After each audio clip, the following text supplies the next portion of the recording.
The Morning Watches, 6th Morning. O Lord, in the morning will I direct my prayer unto Thee. Turn Thee unto me, and have mercy upon me, for I am desolate and afflicted. Psalm 25, verse 16. For comfort in bereavement. O God, I come to you this morning, rejoicing in the simple but sublime assurance that the Lord reigns. Your judgments are often a great, deep. May it be mine ever to own your sovereignty and to rest satisfied with the assurance He has done all things well. It is indeed my comfort to know that my times are not in my own hands, but in yours.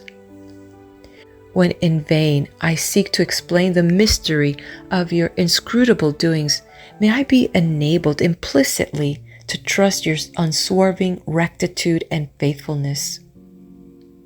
The kindest and best of earthly parents may err.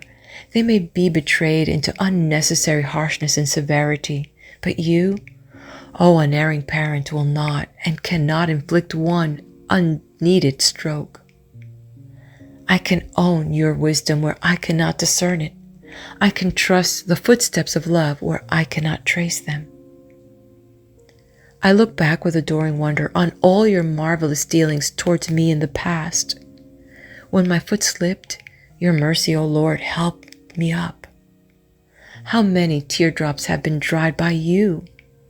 How many sorrows have been soothed by you? How many dangers have been averted by you? Instead of wondering at my trials, I have rather reason to marvel at your forbearance. What are my heaviest afflictions in comparison with the deservings of sin? Lord, if they had been in proportion to my guilt, I could not have had 1 hour of joy. Give me grace, not only to bear all and to endure all, but to glory in all which your chastening love sees fit to appoint. Affliction is your own appointed training school for immortality. If I need such training, Lord, without it not, rather subject me to the severest ordeal of fatherly discipline than leave me to vex you more with my guilty departures and backsliding. I will confide in the tenderness of your dealings, that you will conduct me by no rougher path than is really needful. You have given your Son for me. After such a pledge of your love, may it never be mine to breathe one murmuring word. For all in sorrow, Lord, I pray that they may take their sorrows to the Man of sorrows. May they be willing to forget their own light afflictions as they behold His bleeding wounds. Blessed God, what a source of joy to the whole family of the afflicted, that the exalted head and elder brother has himself tasted sorrow's bitterest cup. Lord Jesus, you who have suffered so much for me, grant that by patience and uncomplaining submission I may be enabled to glorify you in the fires. All my beloved friends I commit to your care. May the Lord be their everlasting portion.